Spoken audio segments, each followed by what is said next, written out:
जब ये कनेक्शन आपका पक्का हो जाता है इस सर्वव्यापी शक्ति के साथ पूरी तरह से, तब आपको निर्विकल्प समाधि की प्राप्ति होती और इससे आप दुर्बल नहीं सबल हो जाते, क्योंकि आपकी शारीरिक जो कुछ भी व्यथाएं हैं वो ठीक हो जाती। ये बात बिल्कुल सही है कि जो लोग एक बार सहज में आए वो बीमारी से छुटकारा पा गए और बाद में बीमार नहीं हुए। ये बात बिल्कुल सही। और ऐसी ऐसी बीमारियां जिसका इलाज डॉक्टर लोग कर ही नहीं सकते। इसका मतलब नहीं है कि सब डॉक्टरों के पेट पर पैर आएगा, ये कभी नहीं, क्योंकि अधिकतर जो रईस लोग होते हैं बहुत ज्यादा, वो डॉक्टरों के ही पास जाएंगे ना। उनके पास पैसा होता है तो वो डॉक्टर खरीद सकते हैं, मुझे तो खरीद नहीं सकते। लेकिन कुछ रईस लोग भी आते हैं। मानसिक स्थिति बहुत लोगों को खराब है। आजकल एक बीमारी चली है स्ट्रेस, जो देखो उसे स्ट्रेस। स्ट्रेस क्यों होता है? क्योंकि आप जब कार्यान्वित होते हैं तो आपके अंदर अहम भाव बढ़ता है और वो सर पे छा जाता है एक शिरस्त्राण जैसे यहाँ पर। लेकिन जब कुंडलिनी जागृत होती है तो वो इस ब्रह्मरंध्र को छेद देती है और मानो एक छेद सा, जिसमें से आपकी सारी परेशानियां, आपका सारा स्ट्रेस निकल जाता है और आप महसूस कर सकते हैं कि आपके सर के अंदर से ही ठंडी ठंडी हवा आ रही। उसमें शंका करने की कोई बात नहीं, क्योंकि आप ये सब हैं, ये आप ही की शक्ति है, आप ही के अंदर से ही जागृत हुई और आप ही को इसने आशीर्वादित किया। समझ लीजिए कि आपकी अपनी व्यक्तिगत मां है, आपके बारे में सब जानते हैं। जैसे टेप रिकॉर्ड होता है, ऐसे इसने अपने अंदर सब आपके बारे में जान रखा और वही आपको पुनर्जन्म देती है और आपका दूसरा जन्म होता है जिसके लिए वो लालायित है। इसमें हमारा आपका कोई लेना देना नहीं बनेगा, कोई भी नहीं, क्योंकि आपकी शक्ति है। अब समझ लीजिए कि एक दीप जला हुआ और उसने अनेक दीप जला दिए, तो उसमें उस दीप का क्या लेना देना बना रहा? इसलिए इसमें कोई भी आभार किसी के मानने की बात नहीं है। उल्टे हमें ही आपके आभार मानने हैं कि आप लोग आए और अपने आत्म साक्षात्कार के इच्छा से यहाँ बैठे रहे। इतने देर कोई बैठते भी नहीं लोग, आजकल को तो पता नहीं क्या आदत लग गई है कि वो आराम से इतनी देर शांति से बैठते भी नहीं। बहरहाल जो भी हो, यह आपका अपना अधिकार है। और फिर सबसे बड़ी बात जो होती है कि आपकी आध्यात्मिक उन्नति। आध्यात्मिक उन्नति का मतलब यह है कि आप एक बहुत ऊंचे दर्जे के इंसान हो जाते हैं। आपके हाथों में अनेक शक्तियां दौड़ने लग जाती हैं। आप भी लोगों को पार करा सकते हैं और आप भी लोगों को रियलाइजेशन दे सकते हैं। इसके लिए जरूरी नहीं है कि आप कुछ रुपया खर्च करें या कुछ करें। सिर्फ एक बात है कि थोड़ी नम्रता जरूर होनी चाहिए। अब हमारे जो जहां पर ये लोग प्रोग्राम वगैरह करते हैं, बहुत सर्वसाधारण तरह की जगह है। उसमें क्योंकि हम लोग पैसा ऐसा लेते नहीं ना, उसमें जैसे भी है बहुत विद्वान लोग हैं और आपको सब बता देंगे कि आपके अंदर चक्र कैसे हैं और वो चक्रों की शुद्धता कैसी करनी है और आप किस तरह से इसको पा करके दूसरों की चक्रों को ठीक कर सकते। तो आपका जो नया आयाम आता है उसे कहते हैं सामूहिक चेतना, कलेक्टिव कॉन्शियसनेस। माने आपके हाथ पर आप महसूस कर सकते हैं अपने चक्र और अपने ही हाथ पर आप दूसरों के चक्र भी महसूस कर सकते हैं। अगर आपको ये मालूम हो कि हम अपने चक्र कैसे ठीक करें और हम दूसरों के चक्र कैसे ठीक करें, बस हो गया। 1 महीने में आप अपने गुरु हो जाते हैं। आप समझ जाते हैं कि आपके लिए कौन सी चीज ठीक है और कौन सी नहीं। समझ नहीं जाते, ये आपके अंदर ये बैठ जाता है। जैसे कोई चीज है वो ठंडी है कि गर्म है, ये आपके नस नस में आप जानते हैं, आपके सेंट्रल नर्वस सिस्टम में आप जानते हैं। इसी प्रकार आप जान सकते हैं। सत्य को आप अपने उंगलियों पे, फिंगर टिप्स पे जान सकते हैं। ये आपके अंदर सब बना हुआ है। जैसे एक ये बना हुआ है इंस्ट्रूमेंट है, लेकिन अगर इसका कनेक्शन मेन से नहीं हुआ तो ये बेकार है। इसी प्रकार आपकी भी कोई विशेष हस्ती नहीं है, पर जब उस परम चैतन्य की शक्ति से एकाकारिता साध्य होती है, तब आश्चर्यचकित आप होंगे कि आप हैं क्या।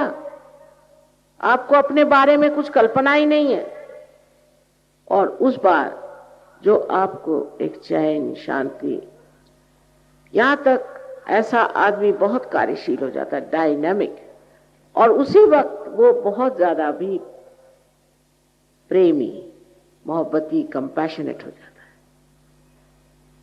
उसके आगे सिर्फ एक ही बात रहती है कि मैं किस तरह से सबका भला कर सकूं।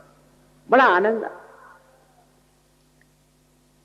इसके लिए कोई किताबें पढ़ने की जरूरत नहीं है, कुछ नहीं है। बहुत से लोग कहते हैं मां आपकी किताब दे दो, मत पढ़ो, बेकार। पहले आत्म साक्षात्कार को प्राप्त करके और उसको पूरी तरह से जमा लो, एस्टैब्लिश करो, उसके बाद पढ़ो। कबीरदास जी ने कहा है, पढ़ी पढ़ी पंडित मूर्ख भये। इस पूना में ही मैंने ऐसे बहुत से देखे हैं, औरों की क्या कहूं। जो ज्यादा पढ़े हैं, इतने बुद्धिवादी हैं कि उनसे आप बात ही नहीं कर सकते। वो कुछ बोलिए, वो किताबी बताने लगता है, भाई तुमने कुछ लिखा है, तुम्हारा कोई विचार है कि तुम इसने कहा, उसने कहा, उसने कहा, उसने कहा।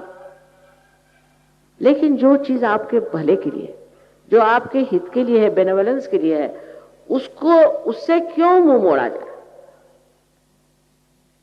उसको क्यों न पा लिया जाए। ये मेरी समझ में नहीं आता था, पर अब देखती हूं कि लोग समझ रहे हैं, और समझ रहे हैं कि हमारी जिंदगी जो है वो किसी न किसी विशेष रूप के लिए बनी हुई। इसलिए नहीं कि पैदा हो और बच्चे पैदा करो और उसके बाद इंश्योरेंस करो और मर जाओ, इसके लिए नहीं। इससे कहीं अधिक हमारी जिंदगी का मूल्य है, और उस मूल्य को हमें मराठी में भी, हिंदी में भी, अंग्रेजी में भी, जो भाषाएं आती। लेकिन ये लेक्चर भी जो है एक तरह से दिमागी जमा खर्च। जब तक आप उस परम तत्व को प्राप्त नहीं करते, तब तक सब बेकार। इसलिए आप अपने अंदर ये इच्छा रखें, शुद्ध इच्छा इस वक्त रखें। एक ही है शुद्ध इच्छा, बाकी तो अशुद्ध है। क्योंकि कोई सी भी इच्छा करो, आज किसी ने इच्छा करी कि मैं एक मोटर खरीदी मोटर, कुछ नहीं, फिर मुझे घर चाहिए, फिर घर मिल गया तो अब मुझे एरोप्लेन चाहिए, एरोप्लेन नहीं तो फलाना चाहिए। वो अंत ही नहीं होता। इसका मतलब आपकी जो इच्छा थी नहीं, वो आपकी इच्छा ही पूरी नहीं होती। इकोनॉमिक्स में कहा जाता है ना कि wants are not satiable in general, वही बात है। तो वो कौन सी वांट है, वो कौन सी डिजायर है जो संतुष्ट होती है? वो शुद्ध इच्छा, इस परम चैतन्य से हमारी एकाकारिता साध्य। और फिर उसके बाद स्वयं आप देखिएगा कि जिसे हम चमत्कार कहते हैं, हजारों चमत्कार होंगे। और आप मुझे लिखकर भेजते हैं कि माँ ये हो गया, फिर ऐसा हो रहा था तो मैं पता नहीं कैसे मैं बच गया, फिर ऐसा हुआ, फिर वैसा हुआ। यानी इतना लिखा है लोगों ने। पहले हमने सोचा था चलो एक किताब ही छाप दें, तो अब वो किताब के उसके तो वॉल्यूम्स छापने पड़ेंगे। मैंने कहा छोड़ो, काहे को छापना, लोगों को अनुभव ही करने दो इसको कि आप कितने सुंदर हैं, आप कितने गौरवशाली, और आपकी कितनी विशेषता है। इसको खुद ही जानो। जब तक आपने अपने अंतरतम को जाना नहीं, और जब तक बाह्य से ही उसको जानते रहे, तब तक आप समझ ही नहीं सकते। उसके लिए आपको खास कुछ करना नहीं, क्योंकि इस पवित्र भूमि पर आप बैठे हुए हैं। मैं आपको बताती हूँ कि हिंदुस्तान में जागृति देना बहुत आसान है मेरे लिए, पर लोग आते हैं और बाहर मुश्किल है, मेरे हाथ टूट जाते हैं उनको जागृति देते देते, घंटों तक मेहनत करनी पड़ती है, पर वहां लोग आते हैं। दांत है तो चने हैं, चने हैं तो दांत नहीं। और बाहर के जो लोग हैं वो ऐसे जमते हैं, ऐसे जमते हैं, एक बार पार हो गए तो जमते हैं उसमें। पर यहां देखिएगा आप, अभी आप 50,000 आए, चाहे जितने भी आए, बाद में सेंटर में 4 आदमी पहुंचे। ये हुआ क्या? वही बात जो ईसा मसीह ने कही थी कि कुछ बीज हैं वो अंकुरित हुए पर वो पहाड़ों पे पड़े और सड़ गए। वही हालत। अंकुरित होने पर वृक्ष होना ही चाहिए। आप जितनी अपनी इज्जत करेंगे, अपने आत्म साक्षात्कार का अनुभव गहराई से पाना चाहेंगे, उतनी ही आपकी वृद्धि होगी और आपके सारे लाभ हो सकते हैं। और हम अपने भारतवर्ष को भी एकदम बहुत सुंदर सा एक आदर्श जो लोगों ने सोचा था, ऐसी हालत में पा सकते हैं। सारी दुनिया इस भारतवर्ष के चरणों में आएगी, क्योंकि वो एक वृक्ष की तरह बाहर बहुत बढ़ गए, लेकिन उनकी जड़ें बहुत कमजोर हैं, और उस जड़ों का जो आधार है वो हमारे इस भारतवर्ष में, विशेषकर अपने महाराष्ट्र में। और इसको पाना, इसको प्राप्त करना भी बहुत सहज है। सिर्फ फिर से कहूंगी कि एक शुद्ध इच्छा रखें और उसी शुद्ध इच्छा के सहारे आप इसे प्राप्त कर सकते हैं। उसके लिए और कोई चीज की जरूरत नहीं। सिर्फ इसमें ये जान लेना चाहिए कि पूर्ण आत्मविश्वास रखें कि हम इसे प्राप्त कर सकते हैं। ये नहीं सोचना चाहिए कि हम कैसे पा सकते हैं और हम तो पापी हैं और ये वो। इस वक्त आप कोई पापी वापी नहीं है। इस क्षण अपना जो कुछ भी भूतकाल है, पास्ट है, उसे एकदम भुला दीजिए। इस वक्त आपको प्राप्त होना है वो चीज जिसके लिए आप इस संसार में आए।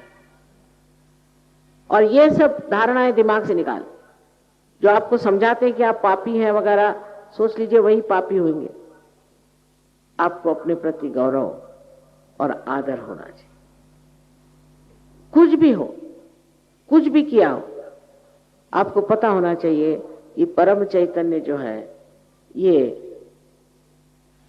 क्षमा का सागर है। सबसे ज्यादा ये क्षमा का सागर है। ऐसे तो ये ज्ञान का सागर है, ऐसे ये प्रेम का सागर है, लेकिन सबसे ज्यादा ये क्षमा का सागर। और इसलिए आपका कोई भी गुनाह ऐसा नहीं है जो ये क्षमा नहीं कर सकते और अपने अंदर पूरी तरह से नष्ट नहीं कर सकते। इसलिए आप कृपया ये जान लीजिए कि अपने प्रति एक प्रसन्न चित्त रहना चाहिए इस वक्त।